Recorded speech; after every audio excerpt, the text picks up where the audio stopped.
بسم اللہ الرحمن الرحیم اللہم یا رحمن یا رحیم یا ارحم الراحمین وصلی علی من ارسلتہ رحمتا للعالمین۔ نہایت ہی واجب الاحترام بزرگان محترم، برادران عزیز، آج ہم آپ کے سامنے نبی کریم صلی اللہ علیہ وسلم پر ایک ایسا عظیم درود پاک پڑھنے کا بتلا رہے ہیں جو درود پاک آپ کو وافر مقدار میں رزق فراہم کر سکتا ہے۔ یعنی وہ درود تو نہیں کرے گا، اللہ رب العزت اس درود پاک کی برکت سے آپ کی روزی میں فراوانی پیدا کر دیں گے، کشادگی رزق، مال و دولت۔ اکابر نے لکھا ہے کہ جو آدمی اس درود کا اہتمام کرتا ہے اللہ تعالیٰ چند دنوں میں اس کو مالدار کر دیتے ہیں۔ غریب سے غریب تر آدمی جو ایسا ہو کہ 2 وقت کی روٹی کو تنگ ہو، عیال دار ہے، یعنی کثیر العیال اور قلیل المال، مال بہت تھوڑا ہے، عیال بہت زیادہ ہیں، تنگی اور تکلیف میں مبتلا ہے، تو اس کو چاہیے اس درود پاک کا اہتمام کرے، اللہ رب العزت اس کو وافر مقدار میں مال عطا فرما دیں گے۔ بزرگان محترم، اگر کوئی آدمی روزانہ 1000 مرتبہ درود پڑھنے کا اہتمام کرتا ہے، اکابر علماء نے لکھا ہے اور عاملین نے اپنے تجربات کی بنیاد پر لکھا ہے، فرمایا اس آدمی پر کسی قسم کا باطل اثر نہیں پڑ سکتا، یعنی باطل اثرات، جادو کے، تعویذ کے، جنات کے، شریر لوگوں کے شر کے، اللہ تعالیٰ اس کی حفاظت فرما دیں گے۔ اور دوسرا یہ ہے کہ پروردگار عالم اس کے زندگی کے معاملات کو آسان کر دیں گے۔ یہاں تک ہمارے ایک بزرگ دارالعلوم کراچی کے فاضل، ایک بہت بڑے اللہ والے آدمی جن کو حضرت مفتی تقی عثمانی صاحب نے اس فیلڈ میں لگایا تھا کہ تم امت مسلمہ کی خیر خواہی کرو، وہ لکھتے ہیں کہ میں تجربے کی بنیاد پر کہتا ہوں جو آدمی 1000 بار درود پڑھتا ہے اللہ خود اس کے کام کرتا ہے۔ سب کے کام اللہ بناتے ہیں، یعنی مطلب اس کا یہ ہے کہ اس کے کام بلا مشقت بناتا ہے، زیادہ تکلیفیں نہیں اٹھانی پڑتی ان کو، بس دل میں سوچا، امنگیں پیدا ہوئی، خواہشات پیدا ہوئی، رب العالمین نے ان کے لیے آسانیاں پیدا فرما دی۔ تو بہرحال ایک اللہ والے بزرگ کا واقعہ آپ کی خدمت میں پیش کروں جنہوں نے درود پاک کی برکت سے اپنی زندگی کو آسان کر رکھا تھا۔ جو آدمی بھی ان کی خدمت میں پہنچتا اس کو کہتے کہ بابا درود پڑھو، درود کی برکت سے ہر دعا قبول ہوتی ہے، درود پڑھو، درود کی برکت سے زندگی کے مسائل حل ہوتے ہیں، مصائب دور ہوتے ہیں۔ اس طرح ہر ایک آدمی کو کہتے تھے۔ ان کا ایک ہمسایہ تھا یہودی، اس یہودی ہمسائے کو بھی وہ کہا کرتے تھے وقتاً فوقتاً کہ بابا درود کا اہتمام کرو، مصائب دور ہوتے ہیں اور انسان کی ہر دعا قبول ہوتی ہے۔ حتیٰ کہ یہودی سنتے تنگ آ گیا کہ یہ آدمی جب بھی اس کے ساتھ بیٹھو یہی بات کرے گا، درود پڑھو بھی، درود پڑھو۔ عجیب ماجرا ہے۔ اس نے ایک فیصلہ اپنے دل میں ٹھان لیا کہ میں نے اس کو رسوا کرنا ہے کسی موقع پہ بندوں کے سامنے، تاکہ یہ بات کرنا چھوڑ دے۔ جہاں بھی یہ بیٹھتا ہے تو یہی بات کرتا ہے، اپنی جلوت خلوت میں یہ درود پاک کا اہتمام کرتا ہے۔ تو وہ چلا گیا ایک سنار کے پاس، اس سنار کو کہا کہ جناب آپ جو ہے مجھے ایک انگوٹھی تیار کر دیں سونے کی، بڑی خوبصورت ہو، کھوٹ کی ملاوٹ نہ ہو اس میں۔ اس زرگر نے سونے کی انگوٹھی تیار کی، بڑی خوبصورت، اس کے ہاتھ میں پکڑا دی۔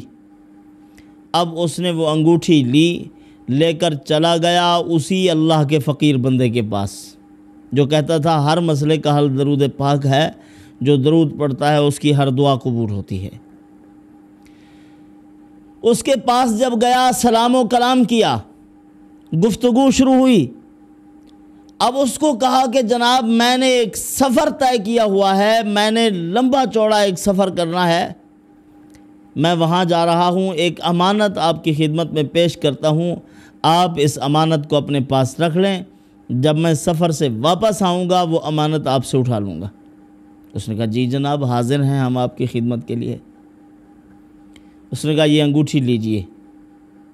اب اس کا گھر بالکل عام سادہ سا جیسے پہلے دور میں ہوتے تھے، اب وہ اسی گھر میں بیٹھا ہوا تھا یہودی، تو وہ مسلمان بھائی گیا ایک کونے میں جا کے اس کو رکھ دی، یعنی کوئی خاص مقام نہیں، جیسے کوئی آدمی قیمتی چیز کو ایک محفوظ مقام پر رکھتا ہے، اس طرح نہیں کیا۔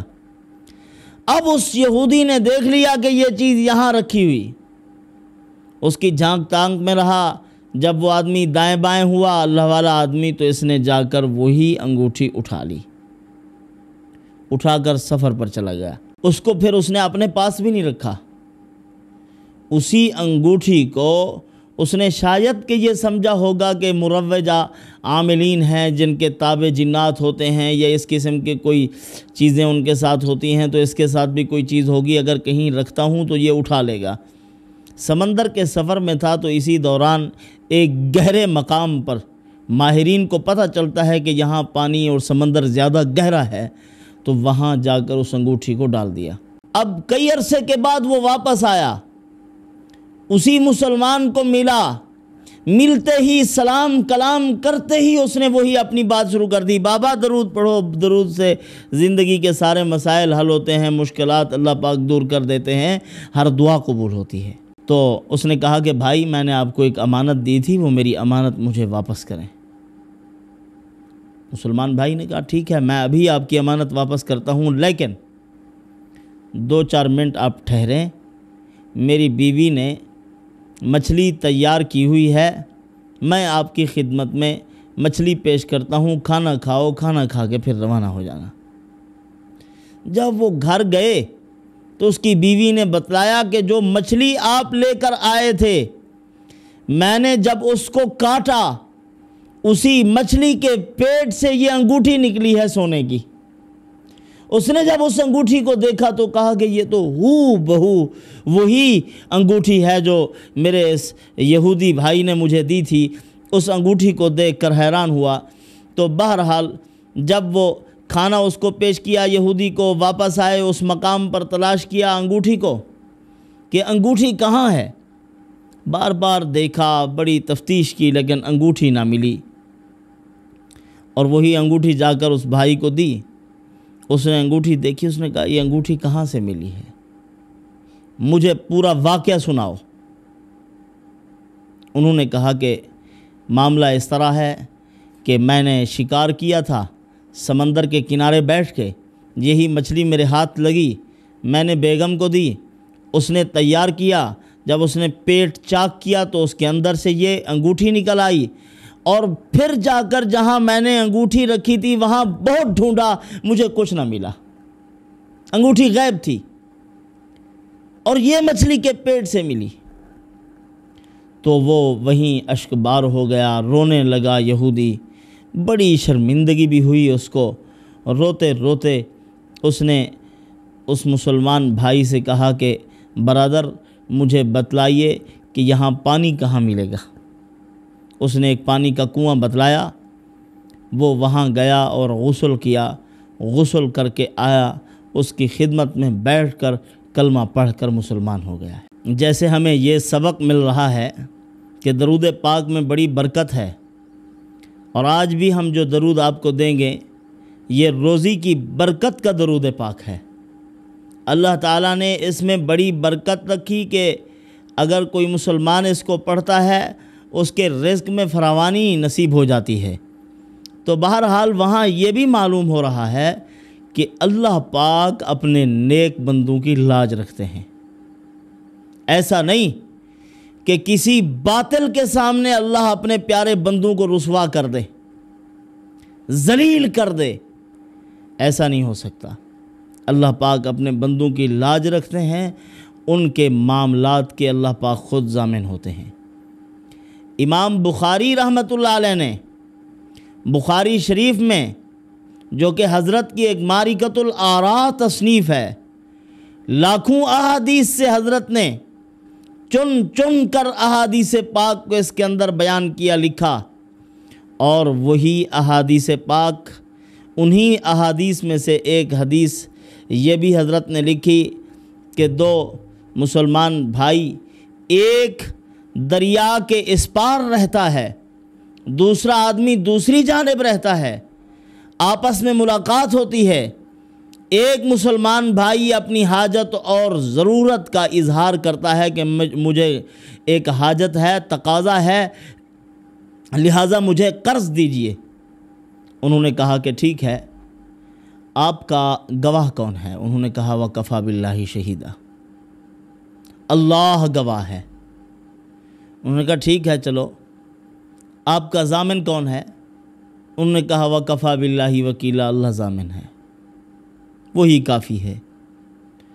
اس نے کہا ٹھیک ہے، کتنی رقم ضرورت ہے؟ جب انہوں نے بتلائی کہ اتنی رقم ضرورت ہے مجھے، تاریخ طے ہو گئی، وقت متعین ہو گیا، کتابت بھی معاملے کی ہو گئی، لکھ پڑھ لیا انہوں نے کہ فلاں وقت تک، فلاں تاریخ کو، فلاں ٹائم آپ نے یہ قرض واپس کرنا ہے۔ تو جب وہ قرضہ واپس کرنے کی بات آئی، وہی تاریخ، ٹائم، رسول اللہ صلی اللہ علیہ وسلم نے فرمایا وہ مسلمان بھائی دریا کے کنارے پہنچ گیا کہ میں اس کے قرضے کو ادا کروں، اور حدیث پاک میں ہے جو آدمی قرضے کو ادائیگی کی نیت سے لیتا ہے کہ میں نے اس کو ادا کرنا ہے، اللہ پاک اس قرضے کی ادائیگی میں اپنے بندے کے مددگار ہوتے ہیں۔ جو نیت کرے کہ دینا ہی نہیں ہے، کھا جانا ہے اس کا پیسہ، وہ چور ہے، مکار ہے، پہلے سے نیت ہے کہ بس اس سے مل جائیں ایک مرتبہ یہ پیسے یا کوئی اور چیز، تو اس کو ذلیل و رسوا کرنا ہے، اس کو پیسے دینے نہیں ہیں، یہ چیخے گا، چلائے گا، ہم ایک بھی نہ سنیں گے۔ اللہ ایسے آدمی کے غربت اور فقر اور اس کے احتیاج کو کبھی دور نہیں کرتے، ہمیشہ محتاج رہتا ہے، ہمیشہ ذلیل رہتا ہے۔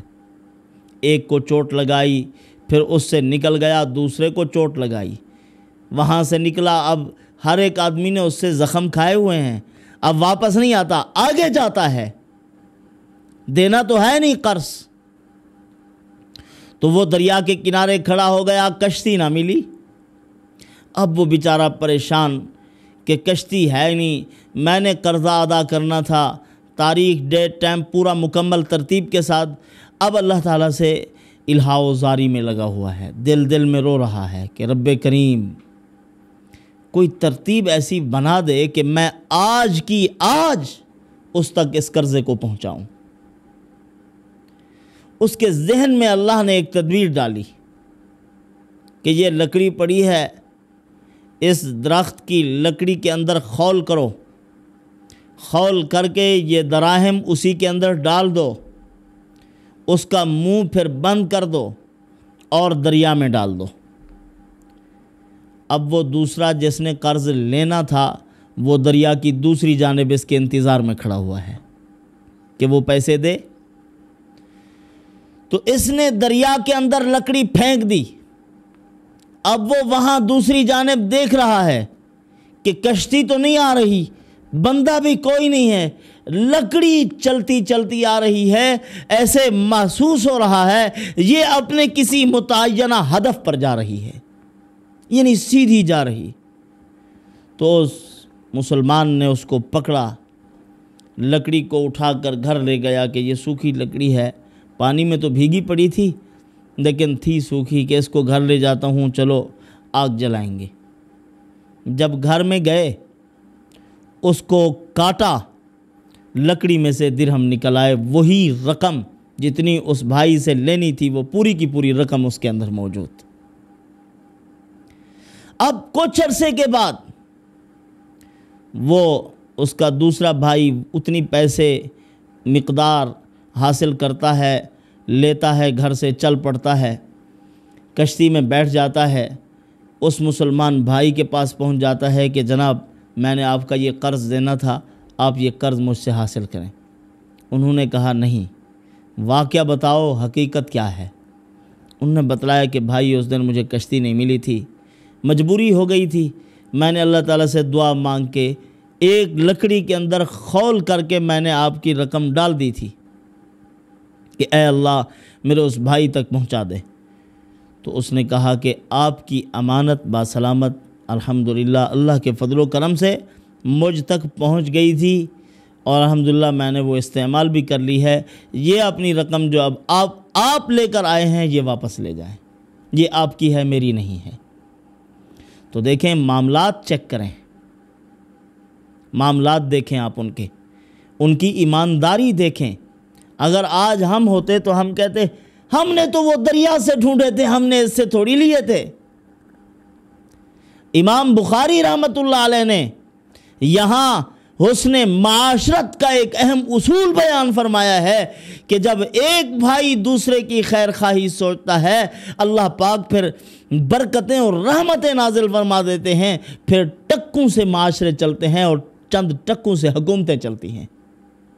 جب کھانے کی نیت ہو، ہر ایک کی یہی نیت ہو کہ اس کو کھا لیں، اس سے نفع اٹھا لیں، اس سے مفاد اٹھا لیں، مفاد دینے کی کسی کی نیت نہ ہو، تو یاد رکھیں ایسا معاشرہ کبھی پھلتا پھولتا نہیں ہے، ایسے معاشرے میں امن و سکون پیدا نہیں ہوتا۔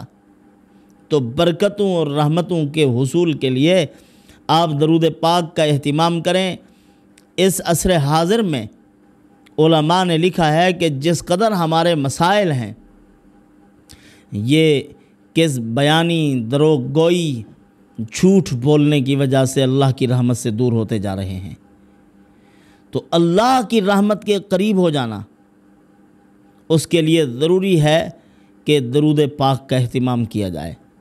نبی پاک صلی اللہ علیہ وسلم نے فرمایا جو درود پڑھتا ہے، کثرت سے پڑھتا ہے، دن قیامت کے ایسے ہوگا جیسے 2 انگلیاں، یعنی سب سے زیادہ اس کو میرا قرب ملے گا۔ تو درود پاک 1000 مرتبہ جو پڑھے گا، اللہ رب العزت کی 10,000 رحمتیں اس کی طرف متوجہ ہو جائیں گی۔ جب اللہ رب العزت کی 10,000 رحمتیں کسی شخص کی طرف، کسی فرد کی طرف متوجہ ہو جاتی ہیں، تو یاد رکھیں اس کے سارے کام اللہ پاک آسان کر دیتے ہیں، مصیبتوں کو ٹھکانے لگا دیا جاتا ہے، اس کے لیے رزق کی فراوانی اور اس کی زندگی کے تمام تر مسائل اللہ پاک آسان فرما دیتے ہیں۔ اور بہت سے اللہ والوں نے تجربہ کیا ہے کہ زندگی کے مشکل سے مشکل معاملات درود پاک کی برکت سے آسان ہوئے ہیں۔ وہ درود پاک یہ ہے، حضرت شیخ الحدیث مولانا زکریا رحمۃ اللہ علیہ نے فضائل درود میں لکھا ہے کہ جو آدمی یہ خواہش رکھتا ہے کہ اس کا مال بڑھ جائے، پیسے کی فراوانی ہو، دولت بے انتہا ہو جائے، تو اس کو چاہیے کہ یہ درود پاک پڑھے، اللہم صلی علی محمد عبدک ورسولک وصلی علی المؤمنین والمؤمنات والمسلمین والمسلمات۔ یہ درود پاک پڑھنے کا اہتمام کرے، کوشش کریں کہ آپ اسی درود کو 1000 مرتبہ پڑھنے کا اہتمام کریں، ورنہ 24 گھنٹے میں کم از کم 27 مرتبہ تو ہر آدمی پڑھ سکتا ہے۔ 24 گھنٹے میں 27 مرتبہ پڑھے، ورنہ نماز کی طرف جاتے ہوئے 100 مرتبہ، آتے ہوئے 100 مرتبہ، 5 نمازیں ہیں 1000 مرتبہ ہو جاتا ہے۔ تو اس طرح پڑھے گا تو زندگی کے تمام مسائل اللہ پاک حل فرما دیں گے اور مالا مال فرما دیں گے۔ اللہ پاک انہی معروضات پر عمل کی توفیق عطا فرمائے۔ وما علینا الا البلاغ۔